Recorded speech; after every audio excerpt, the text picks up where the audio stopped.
No me escondo, me gustan los juegos que te dan una recompensa fácilmente. Juegos intensos donde siento que lo tengo todo bajo control. Pero por una larga historia, Elden Ring acabó en mi librería de Steam. Intenté darle un intento, ya que me llamaba mucho la atención.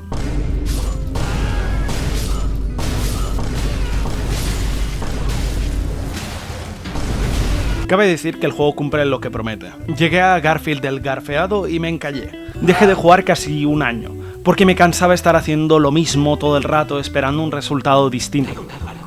Sí, cállate. Me sentía frustrado. Podía leer cada ataque, sabía cuándo y cuándo no atacar, pero no era lo suficientemente bueno para que lo que sabía se tradujese en una victoria. Llegué al punto medio de la batalla, y eso me ayudaba. El jefe podía sangrar. Fue por mejores armas, noté el cambio y mismo resultado. Abandoné un tiempo el juego. Tenía cosas que hacer, otros juegos que jugar, trabajo que hacer. Antes de seguir, porfa, si te gusta lo que hago, suscríbete. Estoy intentando aumentar el ritmo de vídeos y si te gustan estaría guay que te enterases cuando saco uno. Mis views suelen superar el número de gente suscrita y eso no me importaría si no me viese el doble de gente que se ha suscrito. No he jugado a ningún Souls-like, pero he orbitado el fandom desde hace un tiempo. Y una vez encontré esta frase, "Don't go hollow", traducía literalmente a "no te vuelves vacía", o "no te dejes llevar por el vacío". Entendí que era una frase en plan "no te rindas" y no le di mucha importancia. Me he cambiado el outfit. Mejora mis stats técnicamente. ¿Tú qué opinas? A veces los momentos duros no duelen. A veces simplemente la vida pierde color y no sientes nada de nada. Y entendí la frase. Cuando sientes que nada sirve, que hagas lo que hagas, perderás, sientes ese vacío. Entonces volví a Elden Ring, pensando que en ese momento quizá era el mejor para jugarlo. Luché y por fin gané. Pero la sensación que tuve no fue una victoria poderosa como me esperaba. Era la sensación de satisfacción de después de un esfuerzo enorme. Como los primeros rayos de sol después de una tormenta. O el alivio después de pegar un truño criminal. Era la prueba de que mi esfuerzo había sido recompensado. Le había demostrado a este mundo que existo y que no me rendiría. Y entonces también entendí por qué a la gente le gustan los Souls-like. Y me hizo pensar en lo que quería yo de Elden Ring, y lo que me dio, y lo que quiero de videojuegos, y lo que me acaban dando. Todo el mundo tiene una razón por la que juega a videojuegos, incluso una por la que juega a un juego en concreto. Es muy complejo por eso hablar sobre la psicología de los juegos que jugamos, ya que entramos dentro de comportamientos conscientes y subconscientes, y podría hacer un vídeo entero solo sobre esto. Pero nos podemos respaldar en Immanuel Kant para definir lo que son los gustos. Parafraseando, los gustos no vienen de la lógica o el conocimiento, vienen del sentimiento del sujeto en respuesta a lo que ve, principalmente el sentimiento de placer y displacer, si algo te gusta o no te gusta. Los gustos cambian y varían, por supuesto, pero la mayor pregunta viene en por qué alguien jugaría Elden Ring. Un juego tan difícil y brutal, a primera vista no tiene sentido por qué le gusta a la gente. Y es aquí donde volvemos a mi anécdota. Elden Ring tiene sentido al poder superar enormes retos, pero el truco viene en cómo no desmotivar a alguien que juega para que se mantenga jugando. Elden Ring usa cosas dentro de sus mecánicas, dinámicas y estéticas, que son las principales secciones de la creación de los videojuegos, para gestionar esta motivación. Las mecánicas son lo más simple de explicar. Es cómo funciona el juego. Las dos mecánicas principales son el combate y las runas. El combate es completamente de habilidad y las runas es gestión de números.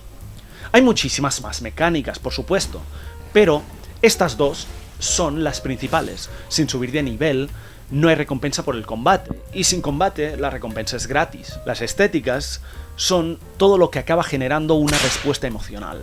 Tenemos los gráficos, el guión del juego, el audio, etcétera, etcétera. Elden Ring crea una estética muy interesante, donde el mundo no es cruel, es indiferente. El mundo no se ríe de ti por ser débil, le das igual, e intenta decir cada vez que intentas algo que estás por encima de tus posibilidades. Eres otra mota de polvo en este mundo muerto, otro sin luz en este mundo sin esperanza. Justamente por eso, al ganar te sientes bien. No solo has superado un reto difícil, has demostrado que existes en este mundo. Las dinámicas son esencialmente cómo se relacionan las estéticas y mecánicas, creando los sistemas del juego. La dinámica de Elden Ring, pues, es tu motivación proporcionada por el mundo indiferente que hemos hablado, combinada por la mecánica de las runas y el combate. Básicamente, si te encallas, vas a otro sitio, mejoras y luego vuelves a demostrar tu nueva fuerza. La primera batalla contra Margit te enseña justamente eso. Justo después de explorar toda una enorme zona inicial, te reta Margit, dándote una oportunidad de, si te encallas, explorar otros sitios que quizá no has explorado.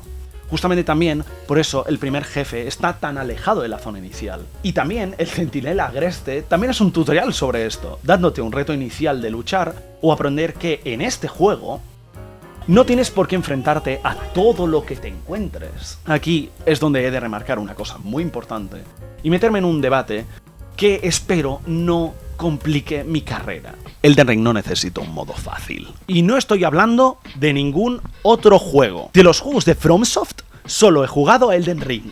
No voy a hablar de ningún otro juego. Pero después de jugar lo poco que he jugado, he entendido que su dificultad es parte de lo que el juego intenta decir, justo como acabo de hablar. Entiendo que hay gente que quiere experimentar el mundo o la historia del juego y no tiene la capacidad mental o física para hacerlo o querer hacerlo. Pero no vas a un restaurante solo por el postre y te acabas quejando de que has tenido que comer otros platos antes. La verdad, quiero entrar en este debate porque he visto muchos extremos aquí y siento que hay muchos matices que se acaban perdiendo. Aunque también eso es el problema de la mayoría de debates de internet. No hay nada de malo en querer ciertas cosas de algunos juegos, pero entonces no juegues a juegos que no te lo vayan a dar. Y quiero remarcar mucho esto. No pasa nada por querer jugar a un juego solo por la historia o cinemáticas o lo que sea. Y he visto gente quejarse y echar mucha mierda porque quiere experimentar ciertas cosas. De la misma manera que no comparto la idea de querer jugar a un juego solo para echarse una medalla al acabarlo. Si juegas Elden Ring solo por su dificultad, no prestarás atención a cómo esa dificultad es un vehículo narrativo sobre cómo el mundo de las tierras intermedias ha sido abandonado por sus protectores y se ha vuelto un campo de supervivencia y desesperación frente a un dios indiferente. Y si solo juegas por la historia y por el lore, no podrás juzgar correctamente cómo las mecánicas son un vehículo para estas. Básicamente, siendo que hay gente que le interesan las mecánicas y gente que le interesan las estéticas. Y eso es totalmente lícito, pero en mi opinión, a la hora de juzgar el juego, no puedes proyectar tus ideas preconcebidas de lo que ha de ser o lo que buscas, ya que estás entrando a la conversación de forma distorsionada. He hablado en mi último vídeo sobre esto, así que si te interesa hablar de alfabetización mediática, link en la descripción. Para entender la obra, has de participar en ella de la manera que te pide. Y aquí entramos en peleas de egos, ideas preconcebidas. Todo esto me recuerda a esto.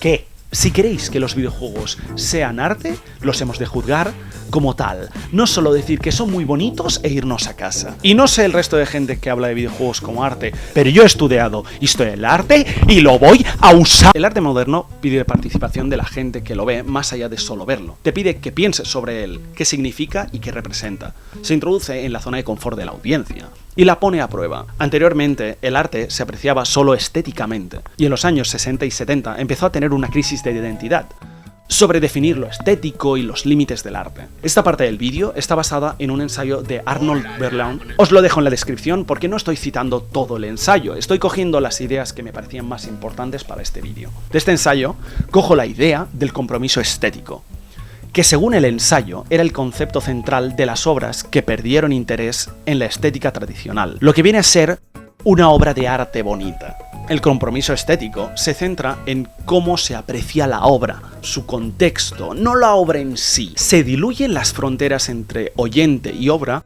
para hacer el propio acto de ver la obra parte de ella. Los videojuegos tienen muchísima facilidad de conectar con el compromiso estético, ya que el medio en sí es participativo y te hace cumplir las propias normas que crea el juego. Por lo tanto, querer separarlo, rompiendo las normas de la obra, aunque sea válido, y quiero remarcar esto, no veo nada de malo, hará que se tenga una experiencia distorsionada en una obra donde, aunque no lo parezca, la propia experiencia es la obra. Por eso no puedes jugar a Elden Ring con modo fácil, o también imponerte retos arbitrarios a la hora de juzgar el juego, porque no estás cumpliendo la experiencia y la obra se acaba distorsionando. Si solo experimentas una pieza, no podrás entender toda la obra, y yo quiero entender todas las obras que juegue.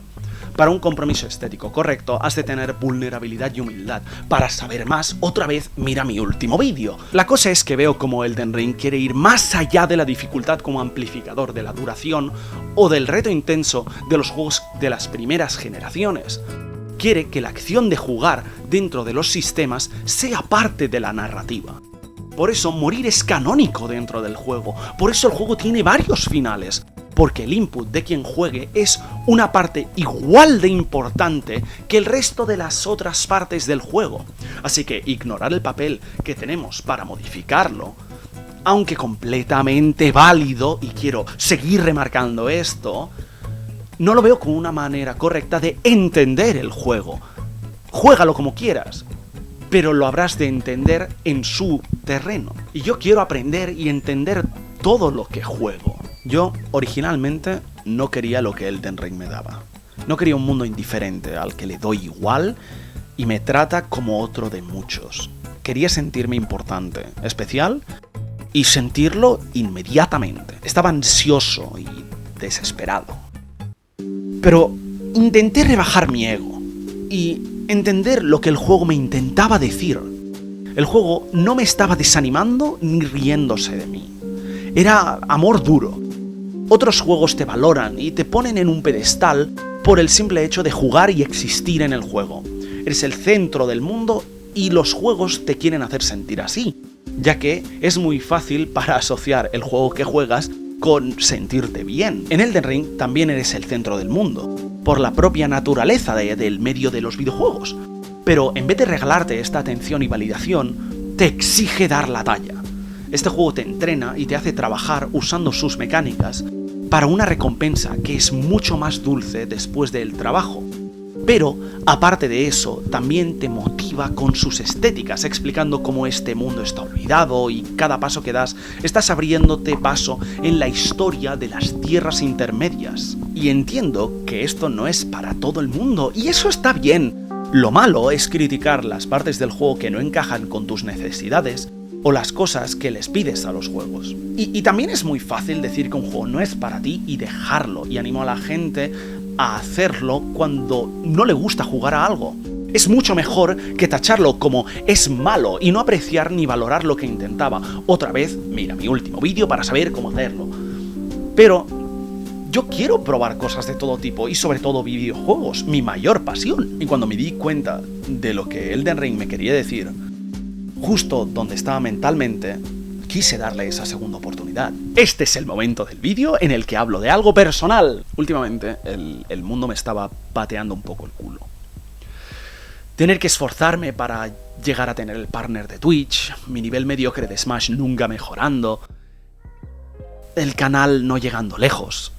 El mundo me estaba demostrando lo poco que importaba. Me pasaban cosas que me había de enfrentar, y eso combinado con la sombra de todas las cosas que acechan mi vida y mi futuro, pues tenía ganas de huir, evadirme de todo y disfrutar de mis pasiones. Pero hay momentos en los que no puedes ignorar la realidad, y te has de enfrentar a las cosas. Había de entrenar mi determinación, paciencia y valentía, porque estaba peligrosamente cerca de dejarme llevar por el vacío. Y fue entonces cuando volví a Elden Ring.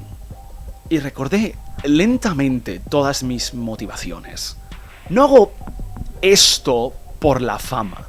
Por supuesto me encantaría vivir de hacer vídeos y directos, pero lo hago porque me gusta divulgar mis opiniones, ayudar a la gente a tener espíritu crítico porque creo que es algo que no está incentivado.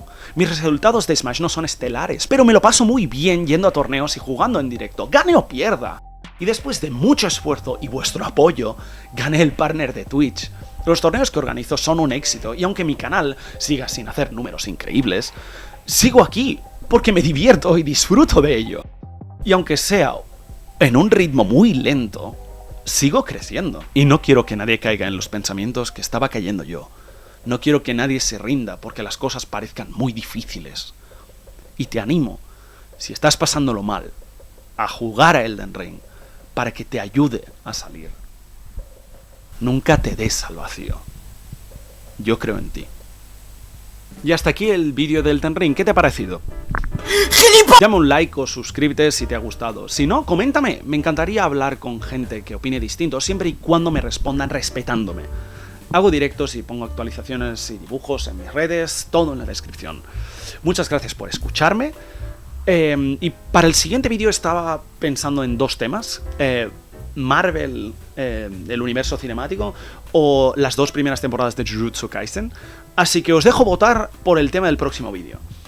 Pon en los comentarios Marvel o Kaisen y el tema con más votos es el siguiente. No te preocupes, tengo mucha motivación para hacer ambos vídeos. Y creo que haciendo esto no solo aprendo mejor lo que queréis, también puedo decidirme antes y trabajar más rápido en mis vídeos. Porque no quiero trabajar en dos vídeos a la vez. Otra vez, muchas gracias por verme y hasta la próxima.